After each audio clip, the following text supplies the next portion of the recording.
Ikan diberi perintah oleh Tuhan, ikan melaksanakan firman Tuhan.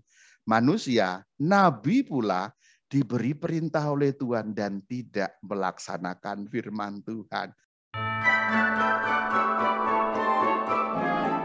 Saudara-saudari semuanya, Shalom Alaikum. Kita mau bicara mengenai Kitab Yunus pada bagian yang pertama dengan subtema kembali ke titik awal. Di bagian ini kita akan melihat bagaimana drama pertobatan seorang nabi yang bandel. Maka marilah kita jelajahi kitab Yunus pada paruh yang kedua, yang bagian awal bab 1 sampai pada bab 2. Mari kita lihat pada babak yang pertama ini ada apa di dalam kitab Yunus. Jeng jeng jeng jeng, babak pertama. Di dalam babak pertama dalam kitab Yunus ada dua adegan. Adegan pertama dan adegan kedua. Pada adegan pertama ada adegan mengenai Yunus dan orang-orang Goyim. Dan pada adegan yang kedua itu ada Yunus dan Tuhan Allah Israel. Kedua adegan itu saling menjalin membentuk satu babak yang cantik sekali. Yuk sekarang kita masuk pada adegan yang pertama yaitu Yunus dan Goyim. Kita baca pada kitab Yunus pada bab pertama ayat yang pertama. Datanglah firman Tuhan kepada Yunus bin Amitai demikian. Nyambung ayat 2, bangunlah, pergilah ke Niniwe, kota yang besar itu. Berserulah terhadap mereka karena kejahatannya telah sampai kepadaku. Kita lihat mulai dari ayat yang pertama. Yang berfirman adalah Tuhan. Perhatikan ada kata Tuhan dengan huruf besar semua. Dalam teknik mencetak Alkitab, ketika ada kata Tuhan yang dicetak dengan huruf kapital semua dalam Perjanjian Lama, itu menggemakan atau menandakan bahwa teks asli dalam bahasa Ibrani tertulis tetragrammaton, yaitu 4 huruf suci, Yud, He, Vav, He, atau diterjemahkan dalam huruf Latin YHWH. YHWH berarti nama Tuhan Allah Israel. Dan itu ada firman Tuhan Allah Israel yang datang kepada Nabi Yunus. Itulah permulaan kitab. Bunyinya apa? Supaya Yunus pergi ke Niniwe karena Niniwe terkenal dengan kejahatannya yang sudah sampai kepada telinga Tuhan. Saudara-saudari, Niniwe itu ibu kota kerajaan Asyur. Kalau kita perhatikan dalam peta, seperti itulah Niniwe. Silahkan Anda lihat bagian yang saya beri lingkaran yang warna merah, itulah Niniwe. Kalau kita lihat Palestina Israel ada di sebelah kiri agak ke bawah, lalu ada lengkungan di situ, itulah tanah yang sangat subur, yaitu yang disebut crescents atau bulan sabit, itu wilayah mulai dari Israel, Palestina, Syria, nyambung sampai kepada Babilonia. Itulah wilayah negara Asyur yang ibu kotanya adalah Niniwe. Perlu kita ketahui Niniwe adalah kota orang Goyim karena Asyur itu orang-orang yang tidak menyembah Allah Israel. Apa itu Goyim? Goyim itu istilah dalam bahasa Ibrani yang menandakan orang-orang non-Yahudi atau padanan dalam bahasa Latinnya adalah orang-orang paganus, orang-orang pagan. Mungkin dalam bahasa Indonesia kita bisa menyebutnya orang-orang kafir lah begitu.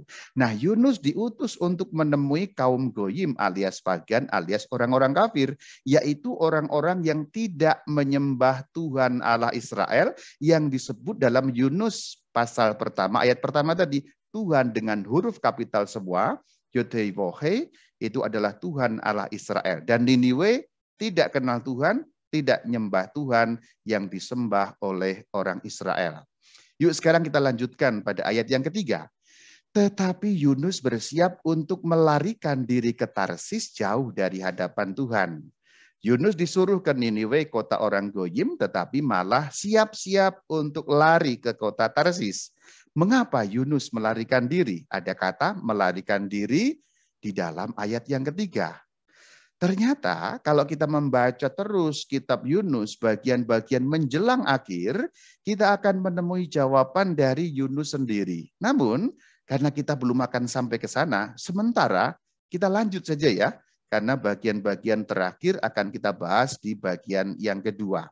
Kita lanjut masih pada ayat yang ketiga. Iya, Yunus maksudnya pergi ke Yafo dan mendapat di sana sebuah kapal yang akan berangkat ke Tarsis. Kata kapal menunjukkan bahwa rute yang ditempuh oleh Yunus nantinya adalah rute laut dengan menaiki kapal laut. Kalimat lanjutannya, ia membayar biaya perjalanannya lalu naik kapal itu untuk berlayar. Jadi sudah jelas bagaimana urut-urutannya tadi. Melarikan diri, menemukan kapal di kota Yafo, kemudian bayar ongkosnya. Sekarang Yunus sudah naik kapal, siap untuk berlayar. Yuk kita lihat di manakah Tarsis. Kalau kita lihat peta seperti itulah rencana pelarian Yunus. Kita lihat pada bagian yang warna kuning ada titik, itulah boleh dikatakan ya Israel Palestina. Kemudian ada kota Yafo atau Yopa atau Yope, yaitu kota yang terletak di pinggir laut Mediterania di sisi barat Israel Palestina sekarang ini. Kotanya sampai sekarang pun masih ada. Kalau mau ke Niniwe, itu arahnya ke arah timur utara. Itu Niniwe yang saya beri lingkaran warna merah. Tetapi justru tujuannya bukan ke Niniwe, tapi ke Tarsis yang jauh sekali. Rute perjalanannya nanti harus melalui Laut Mediterania. Di manakah Tarsis? Ujung bumi, ujung dunia, ujung Eropa bahkan, yaitu tempat yang sekarang dikenal sebagai wilayah Portugal atau Spanyol. Disitulah Tarsis. Itu dekat dengan Jabal Al-Tariq atau Selat Gibraltar. Jauh sekali jadinya.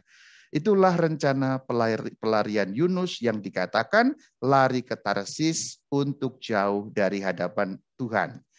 Mari kita perhatikan, Yunus diperintahkan untuk ke Niniwe. Malah dia lari ke Tarsis yang jaraknya jauh sekali, bahkan arahnya berlawanan. Ini memang betul-betul nabi yang bandel, yang nyuruh Tuhan loh. Yang nyuruh bukan orang lain, yaitu Tuhan sendiri, Tuhan Allah Israel yang disembah oleh orang Israel. Ini seorang nabi disuruh tidak berangkat, benar-benar seorang nabi yang bandel. Saudara-saudari, aku mau tanya kepadamu, kamu bandel apa enggak?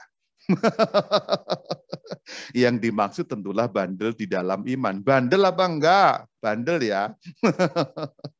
Kalau Anda bandel, tampaknya kitab ini dapat menjadi cermin bagi kita yang seringkali bandel-bandel juga di hadapan Tuhan. Maka kalau kita bandel di hadapan Tuhan, bandel dalam iman, kurang beriman, ya kadang-kadang nakal-nakal dalam cara beriman kita, kitab ini bisa menjadi cerminan yang baik bagi kehidupan kita. Jadi Yunus itu kitabnya kaum bandel. Dan juga itu kitab yang bicara mengenai pertobatan. Baik pertobatan orang-orang goyim maupun pertobatan nabi yang bandel itu sendiri. Maka itulah tepat sekali kalau kita bicara mengenai pertobatan, kita bicara dengan kitab Yunus ini. Wahai kaum bandel yang mendengarkan aku. Yang ngomong bandel enggak? Ya kayaknya bandel juga. Ya, yuk lanjut saja yuk daripada saling membandelkan. Ayat 4. Tetapi Tuhan menurunkan angin ribut ke laut, laut terjadilah badai besar. Sehingga kapal itu hampir-hampir terpukul hancur. Badai besar yang akan menghancurkan kapal, bahkan dikatakan hampir hancur. Ini ayat yang sudah cukup jelas. Ayat kelima kita baca. Awak kapal menjadi takut, masing-masing berteriak kepada Allahnya. Mari perhatikan pada ayat yang kelima ini ada kata awak kapal, yaitu para pelaut yang waktu itu mengendalikan kapal sebagai awak. Kemudian ada kata Allahnya atau terjemahan yang lebih lurus ilahnya atau sesembahannya. Jadi bisa diterjemahkan berteriak-teriak kepada ilahnya atau berteriak-teriak kepada sesembahannya. Perhatikan kata masing-masing di situ.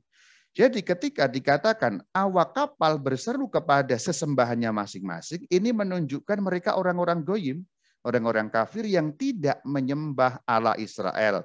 Terbukti dari mereka berteriak dalam arti memohon atau berdoa kepada sembahannya masing-masing. Jadi jelas sekali para pelaut yang menjadi awak kapal bukan orang yang menyembah Tuhan Allah Israel. Bahkan mungkin tidak kenal dengan Tuhan Allah Israel. Ayat 5 memberi keterangan kepada kita. Namun ayat 5 belum selesai, masih ada lanjutannya.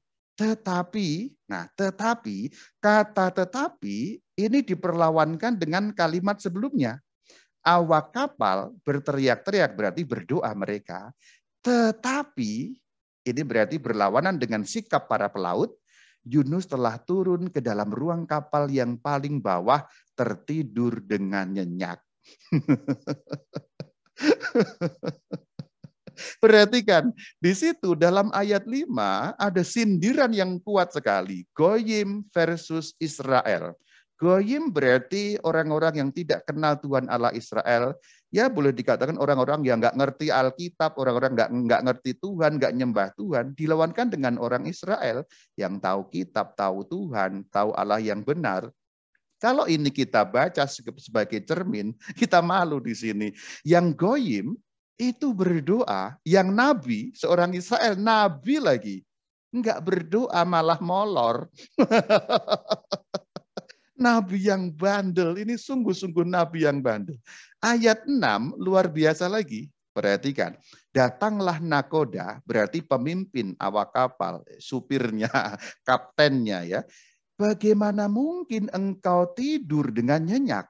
Ini engkaunya kan Yunus. Bangunlah, berserulah kepada Allahmu.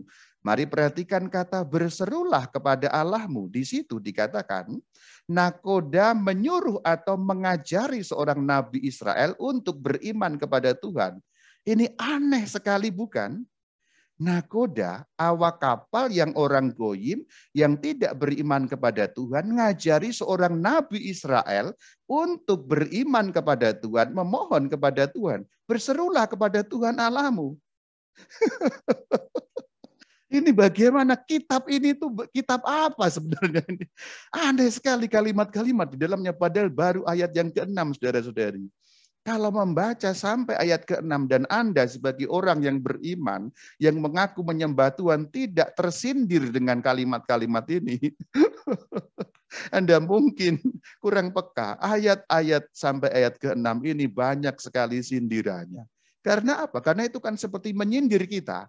Orang-orang yang mengaku beriman ini, seperti mengatakan, tuh lihat tuh, goyim lebih beriman loh. Tuh lihat orang yang kamu bilang orang kafir, mereka lebih beriman daripada kamu yang mengaku beriman. Sungguh-sungguh ini kitab yang satir sekali. Kitab yang satir yang penuh dengan sindiran-sindiran. Saya juga merasa tersindir ya. Jadi baiknya kita lanjut apa berhenti karena sindirannya begitu tajam kitab ini. Lanjutlah ya, kepalang basah. Ayat 7.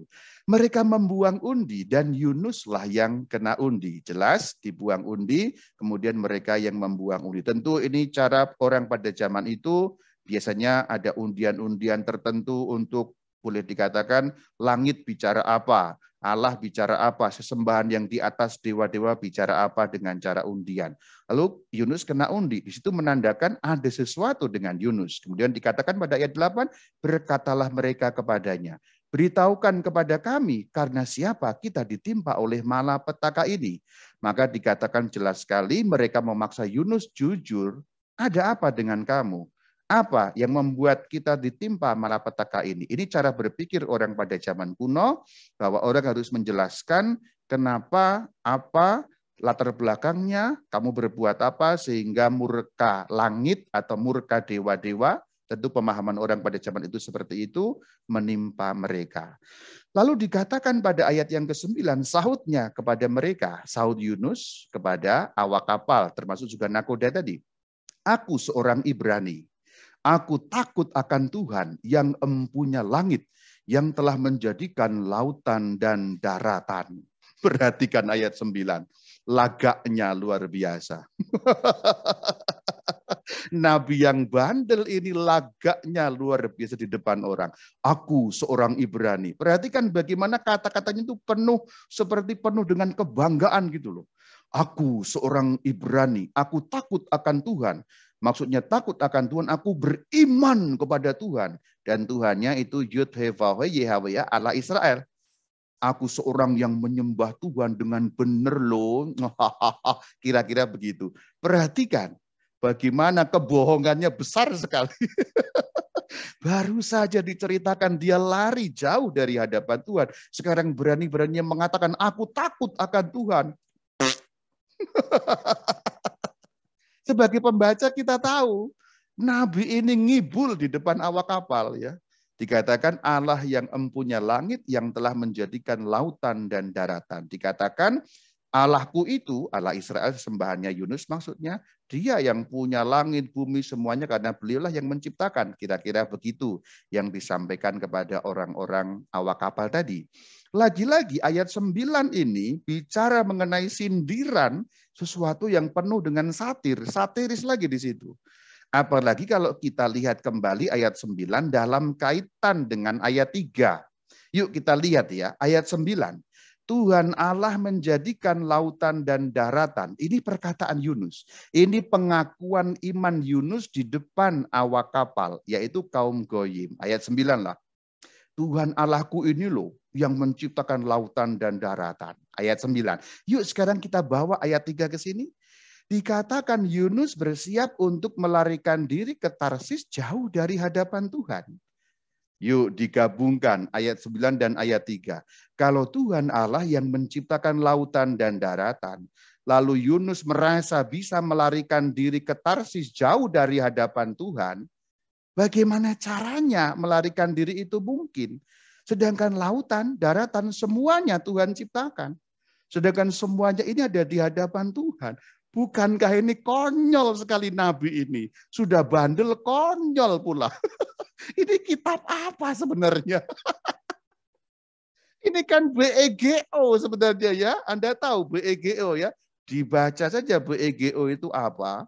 Atau O2N ya. OON.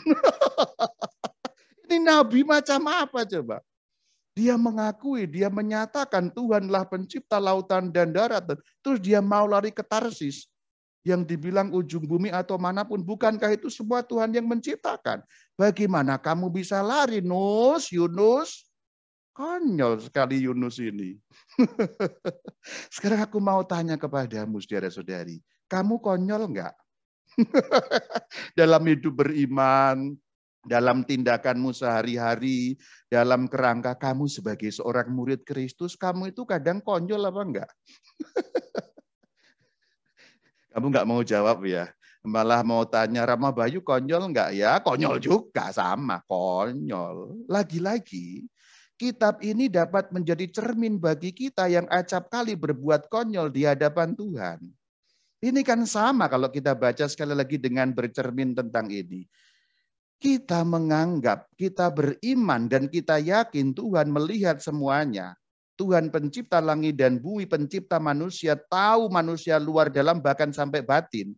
Terus kita mencoba berbuat dosa di hadapan Tuhan. Bagaimana caranya menyembunyikan diri dari mata dan pandangan Tuhan? Konyol enggak tuh kamu? Konyol kan? Yang ngomong konyol enggak? Ya konyol juga. Itulah kenapa kitab ini bagus sekali. Menjadi cermin bagi kita yang suka-suka konyol ini kita. Hai para konyol, maaf ya, saya juga konyol. Yuk kita lanjut ke ayat 11. Bertanyalah mereka, awak kapal, akan kami apakan engkau, engkaunya Yunus, supaya laut menjadi reda dan tidak menyerang kami lagi sebab laut semakin bergelora. Sahutnya ayat 12, ini berarti sahut Yunus. Yunus berkata kepada orang-orang pelaut itu, angkatlah aku, campakkanlah aku ke dalam laut, maka laut akan menjadi reda. Di situ Yunus memberikan usul kepada orang-orang yang bertanya, kami apakan engkau? Yunus katakan, campakkan, buang aku ke laut. Jadi Yunus yakin kalau dibuang ke laut, maka nanti laut menjadi reda. Perhatikan sementara ini kita baca ayat 12. Buanglah aku ke laut. Laut akan menjadi reda. Kalau kita melihat makna sekilas dari ayat 12 ini, Yunus terlihat dia sangat mulia. Sekilas pandang ya. Coba diulangi dibaca ayat 12. Angkatlah aku, buang aku ke laut, laut akan menjadi reda. Jadi kalau aku dibuang ke laut berkorban, demikian kata Yunus, laut akan reda. Mulia sekali bukan? Kalau sekilas ayat 12 itu kita lihat, Yunus terlihat nabi yang sangat mulia. Nabi yang mau berkorban. Namun sebenarnya kalau kita lihat lebih dalam, itu kekonyolan yang lain lagi. Benar-benar kekonyolan yang lain lagi. Tampak akan ada sikap berkurban. Kelihatannya kan begitu. Mengorbankan diri supaya orang selamat. Sehingga kapal selamat, nahkoda, awak kapal semua selamat. Biarlah aku yang menanggung ini semua. Buang aku ke laut, aku berkorban, kalian selamat. Seakan-akan kan begitu kan. Padahal tidak seperti itu. Yunus tidak semulia itu. Sejak awal kita tahu Yunus mau melarikan diri dari Tuhan. Maka kalau Yunus dibuang ke laut, niat untuk melarikan diri itu akan terlaksana. Di sini Yunus belum menyesal, belum ada pertobatan, dia tetap mau lari dari hadapan Tuhan, tidak mau melaksanakan yang Tuhan suruhkan. Maka dengan membuang ke laut akan mati, sehingga kalau Yunus mati, selesailah dia lari dari hadapan Tuhan. Jadi di situ Yunus itu sangat manipulatif dan sangat egois, saudara. Karena dengan dibuang ke laut ada dua hal. Yang pertama, Yunus menimpakan kesalahan pada para pelaut. Berarti kan yang membunuh Yunus tanda petik kan berarti para pelaut, awak-awak kapal itu. Berarti yang salah awak kapal. Nah, egois sekali kan. Yunus tidak mau disalahkan. Itu kan salahnya awak kapal sehingga saya nggak sampai ke Niniwe. Itu kan salahnya mereka sehingga saya dibunuh dengan dibuang ke laut. Nah, itu dia. Nanti seandainya kira-kira ada pengadilan dari Tuhan di akhirat, Yunus akan berdalih seperti itu, bukan? Nomor dua, Yunus mati. Kalau dibuang kan logikanya mati. Pasti tidak ada cara untuk selamat. Itulah cara melarikan diri dari hadapan Tuhan. Ingat, ini konteks perjanjian lama yang pada waktu itu belum ada konsep tentang surga dan neraka seperti yang dikenal dalam perjanjian baru. Orang perjanjian lama zaman Yunus itu mengenal bahwa orang mati akan turun ke alam maut atau Sheol. Sehingga nggak akan ketemu Tuhan. Karena Tuhan ada di Syamayim, manusia yang mati di Sheol. Jadi itu cara yang paling mudah, shortcut untuk lari dari hadapan Tuhan. Biar Tuhan tetap ada di Syamayim, Yunus kalau mati turun ke Sheol. Bye-bye Tuhan, kita nggak akan jumpa lagi. Nah itu luar biasa. Kalau kita tahu konteks perjanjian lama dan kita baca mulai dari ayat-ayat awal tadi, jelas sekali Yunus tidak semulia yang Anda duga. Yunus jauh dari seorang nabi yang mulia karena dia nabi yang benar-benar konyol. Nabi yang egois, nabi yang manipulatif, nabi yang ingin orang lain yang disalahkan sehingga dia tidak disalahkan. Luar biasa bukan? Tetapi anehnya di situ, para pelaut menolak usul Yunus yang konyol itu. Yuk kita lihat pada ayat 13. Sebenarnya untuk para pelaut mengikuti saran Yunus aman bagi mereka.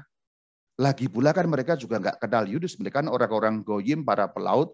Mungkin mereka orang-orang Tarshish, orang-orang jauh itu. Kalau membuang Yunus yang tidak mereka kenal, apa susahnya? Tapi di situ kita bisa mengimajinasikannya. Dalam teks memang tidak ada.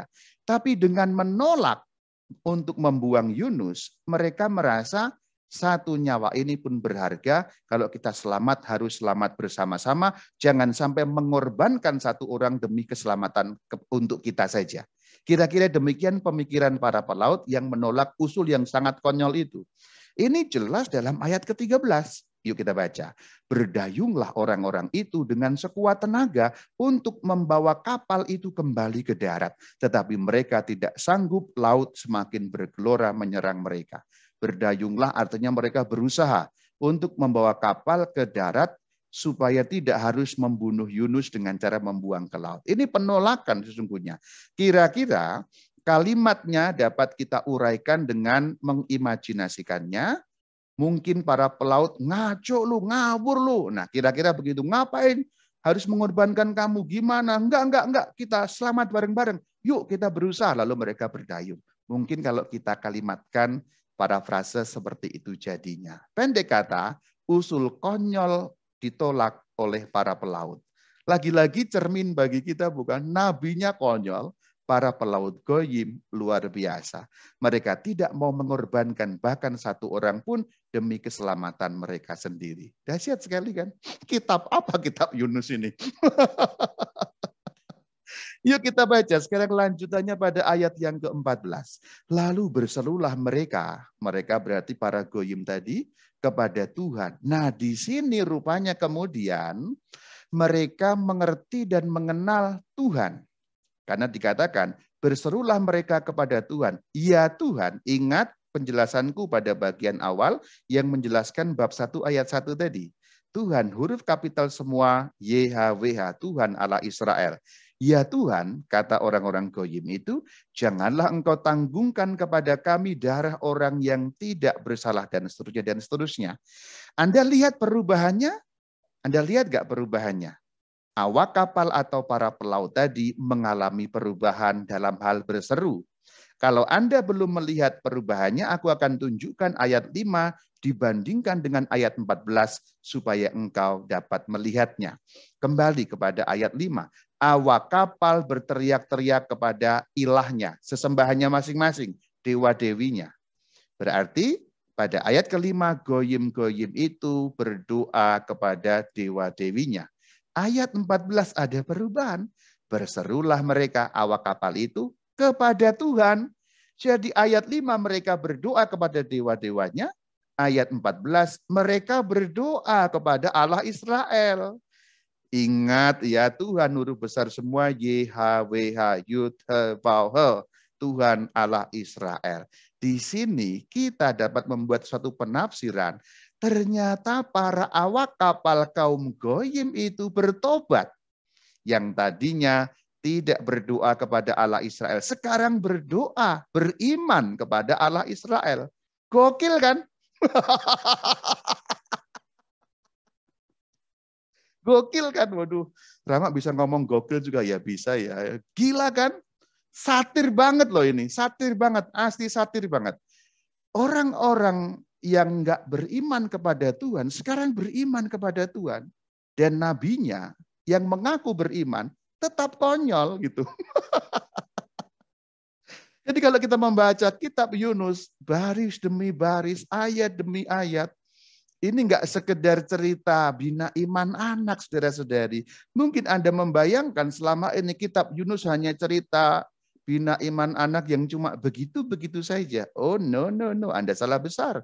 Kitab Yunus ditulis sangat singkat. Bahkan hanya 4 ayat, hanya 4 bab dalam kitab Yunus itu. Tetapi kalimat demi kalimat dalam tiap-tiap ayat begitu kuatnya. Boleh dikatakan hampir tidak ada ayat yang tidak berguna atau hanya pemanis belaka. Semua ayat mengandung makna yang mendalam. Barusan kita sudah lihat ya, gilanya. Orang-orang bertobat dan Yunus tetap tidak bertobat juga. Yuk kita lanjutkan, ayat 15. Kemudian mereka mengangkat Yunus lalu mencampakkannya ke dalam laut dan laut berhenti mengamuk. Akhirnya mereka melemparkan Yunus ke laut, tetapi sudah memohon pengampunan kepada Tuhan yang terjadi di ayat 14 tadi itu. Tuhan Allah Israel, ya begitu ya, jangan engkau salahkan kami, kira-kira begitu. Jangan engkau anggap kami berdosa karena kami membuang orang ini, karena dia sendiri juga yang menyuruh. Semoga kami semua selamat. Orang ini entah bagaimana, jangan sampai engkau menyalahkan kami kepada kami semua dan keturunan kami. Tentu kalau pemikiran orang zaman dulu seperti itu. Perhatikan ayat 15, laut berhenti mengamuk. Kemudian ayat 17, maka atas penentuan Tuhan datanglah seekor ikan besar yang menelan Yunus. Ada tokoh baru yaitu ikan besar. Ayat lanjutannya, dan Yunus tinggal di dalam perut ikan itu 3 hari 3 malam lamanya. Yang ini nanti menjadi semacam nubuat atau tipologi bagi wafat Sang Kristus 3 hari 3 malam di dalam perut bumi, mengacu pada tipologi perjanjian lama yang ini. Jadi dikatakan ada ikan, Yunus kemudian dimakan ikan itu, dalam arti ditelan lalu tinggal di dalam perut ikan itu 3 hari 3 malam lamanya. Itu gambar kartunnya seperti itu. Saya sengaja pilih kartun karena biasanya orang menganggap kitab Yunus itu kitab kartun atau kitab bina iman anak. Padahal tidak demikian, bukan, kalau kita sudah mengupasnya. Adegan pertama selesai. Tadi ingat adegan pertama tadi apa judulnya? Yunus dan Goyim. Skornya berapa? 1-0. Untuk siapa? Untuk Goyim.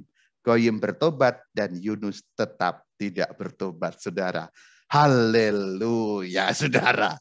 Anda tersindir? Kalau Anda tersindir berarti Anda mendengarkan dengan baik. Kalau belum tersindir, mungkin Anda mendengarkan sambil ngantuk-ngantuk. Nanti didengar ulang ya. Adegan pertama selesai, kita masuk pada adegan yang kedua, yaitu Yunus dan Tuhan. Ini masih bagian dari babak pertama. Karena babak pertama terbagi dalam 2 adegan. Yuk sekarang kita masuk adegan yang kedua. Adegan yang kedua dimulai dari bab 2. Jadi adegan pertama itu semua bab 1 berakhir dengan Yunus di dalam perut ikan. Kemudian pada adegan kedua yang dimulai dari bab 2 ayat pertama, ini adegan Yunus di dalam perut ikan. Perhatikan, berdoalah Yunus kepada Tuhan Allahnya dari dalam perut ikan itu katanya. Perhatikan ada kata Tuhan Allahnya. Nah sekarang ingat dia, sekarang berdoa. Ingat di bagian-bagian tadi, para goyim sudah menyuruh dia berdoa. Bagaimana mungkin kamu nggak berdoa? Kata si nahkoda tadi, berdoalah gitu. Dan tetap Yunus nggak berdoa. Nah sekarang dia baru ingat di ayat pertama pada bab 2 ini. Berdoalah Yunus. Yunus berdoa sekarang. Nah begitu susah berdoa saja. Hai kaum bandel, kamu begitu enggak? Rama ini dari tadi kaum bandel. Memang Rama enggak bandel ya? Saya bandel juga sih. Kayaknya gitu juga sih ya. Nah ayat kedua dan seterusnya dari bab 2 ini adalah isinya doa Yunus. Nanti Anda boleh baca sendiri deh. Sekarang kita lewatkan saja ya bagian doanya ya. Kita mungkin lain kali bisa kita bahas doa Yunus seperti apa. Nanti Anda juga boleh baca sendiri. Tapi sekarang kita lompat saja dari ayat pertama, 2, 3, terus kita lewatkan isi doanya langsung pada penutup adegan kedua sekaligus penutup babak pertama, yaitu pada ayat yang ke-10 dari pasal yang kedua. Disinilah berhenti babak pertama sekaligus adegan kedua dari babak pertama ini. Yuk kita baca. Lalu berfirmanlah Tuhan kepada ikan itu, dan ikan itu pun memuntahkan Yunus ke darat. Perhatikan kata darat di situ. Berarti ini adegan yang menceritakan Yunus sudah 3 hari 3 malam berada di dalam perut ikan. Sebenarnya adegan Yunus dan Tuhan ini disebut demikian justru karena di sini ada percakapan. Meskipun di situ hanya Yunus yang berbicara, tetapi kan diarahkan kepada Tuhan yaitu dalam bentuk doa yang kita lewatkan. Perhatikan kata darat pada ayat yang ke-10. Berarti sekarang Yunus kembali ke darat. Dengan menyebut kata darat berakhirlah babak pertama. Seperti inilah akhirnya. Nah itu wah. Nah, akhirnya Yunus kembali ke darat. Saudara-saudari, adegan kedua selesai. Babak pertama selesai. Namun aku mau mengajak saudara-saudari memperhatikan lagi bahwa ada perubahan dari darat ke laut lalu ke darat. Yuk kita uraikan sebentar dan mengingat kejadiannya. Di awal bab 1 Yunus kan ada di darat. Disuruh ke Niniwe yang adalah darat juga. Ke Niniwe nggak perlu lewat laut, tapi dia mencari jalan lain yaitu lewat laut. Maka dari darat dia ke laut dengan berbagai adegan yang sudah kita bahas. Akhirnya dia sekarang kembali ke darat lagi. Perhatikan, darat ke darat lagi. Itulah restart. Kembali ke titik awal. Maka tema bagian ini kembali ke titik awal menunjukkan babak pertama. Sesungguhnya diisi dengan adegan Yunus dari darat, bandel, ngeyel, lari. Sekarang kembali ke awal mula, yaitu kembali ke darat lagi. Kita tarik suatu refleksi saudara-saudari. Tuhan selalu punya cara untuk mengembalikan kita yang bandel-bandel ini ke titik awal. Kembali ke titik awal, itulah restart. Dalam bahasa rohani itulah pertobatan saudara-saudari.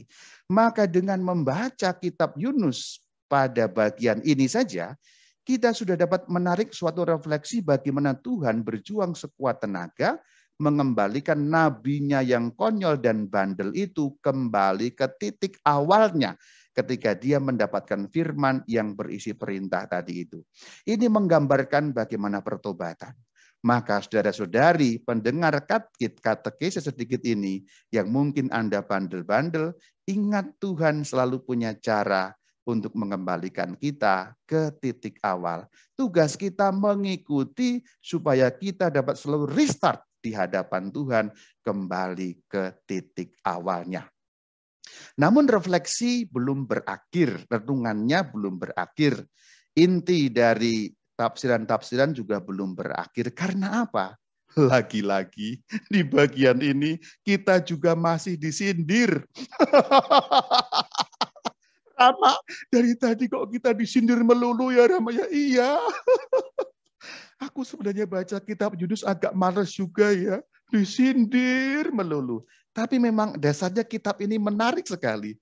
Kalau menurut saya tidak ada kitab secantik ini dalam Perjanjian Lama. Selain kisah mengenai Yusuf dalam Perjanjian Lama ya, potongan novel Yusuf di kitab Kejadian itu cantik juga. Tapi kalau kita, atau saya lah paling kurang, sudah memilih, ini cantik sekali. Apalagi sindirannya Rama. Kita disindir dengan menggunakan tokoh ikan, yaitu ikan besar yang tadi menelan Yunus. Bagaimana sindirannya Rama? Perhatikan. Yunus 2 ayat 10. Berfirmanlah Tuhan kepada ikan itu, ikan yang menelan tadi.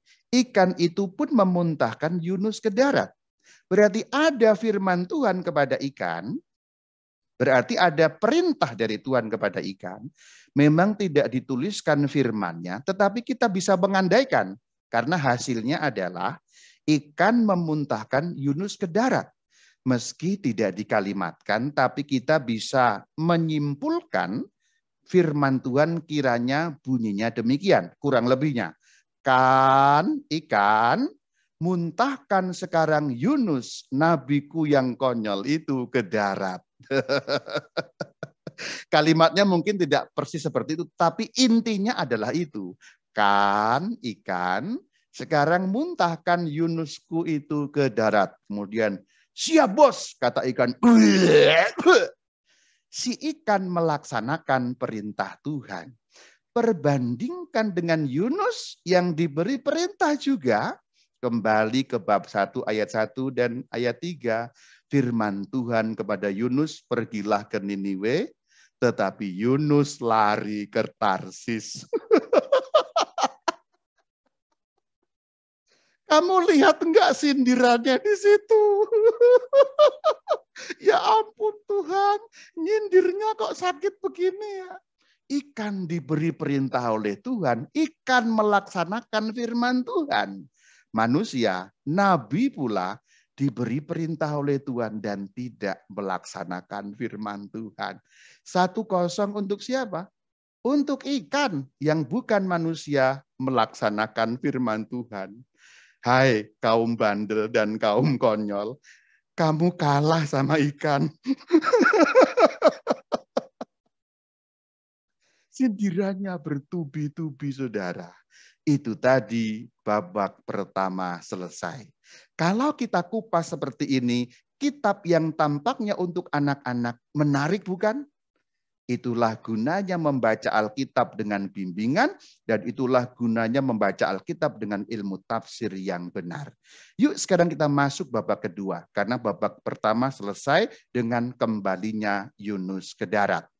Babak yang kedua juga terdiri atas 2 adegan. Adegan pertama dan adegan kedua juga. Adegan pertama juga Yunus dan Goyim. Adegan kedua juga Yunus dan Tuhan. Jadi rupanya babak pertama dan kedua itu semacam kopian yang sama. Ada 4 adegan yang kedua-duanya saling diulang. Adegan pertama Yunus dan Goyim diulang. Adegan kedua Yunus dan Tuhan juga diulang dalam masing-masing babak. Perhatikan di sini ya, kalau kita lihat polanya kan jadi seperti itu ya. Yunus bab 1, kalau kita baca kitabnya, itu berisi adegan Yunus dan Goyim. Diulang di bab ketiga Yunus dan Goyim lagi. Sementara Yunus pada bab kedua yang isinya adegan Yunus dengan Tuhan diulang pada bab keempat. Jadi polanya seperti itu. Bab yang ganjil, bab yang genap, itu saling mengisi antara Goyim dan Tuhan. Anda bisa lihat dalam bagian yang sudah saya buat. Mari sekarang kita langsung pada Yunus pada bab yang ketiga dalam kerangka ini. Ayat pertama, datanglah firman Tuhan kepada Yunus untuk kedua kalinya demikian. Ingat bagian restart tadi itu. Awal di darat, sekarang Yunus di darat. Awal diberi firman, sekarang diberi firman kembali. Perhatikan, Yunus 1 ayat 1 diulang kembali dalam Yunus 3 ayat 1 juga. Datanglah firman Tuhan kepada Yunus bin Amitai demikian. Datanglah firman Tuhan kepada Yunus untuk kedua kalinya demikian. Ini menunjukkan awal yang sama persis. Tuhan selalu memberi kesempatan kepada kita yang kedua, yang ketiga, yang keberapapun. Ini bagus sekali untuk merenungkan apa arti pertobatan. Saudara-saudari, bagaimana tanggapan Yunus kali ini? Kalau dalam Yunus pada bab pertama, dia lari. Sekarang Yunus bab ketiga, bagaimana tanggapannya? Ini saja, kalau Anda penggemar film kartun Jepang, Anda tahu apa artinya tulisan ini. Kita bersambung pada Yunus pada bagian yang kedua, kita akan bicarakan bagaimana tanggapan Yunus atas perintah yang sama yang datang untuk kedua kalinya. Untuk sementara demikian makna kitab Yunus pada paruh yang pertama. Shalom Alaikum.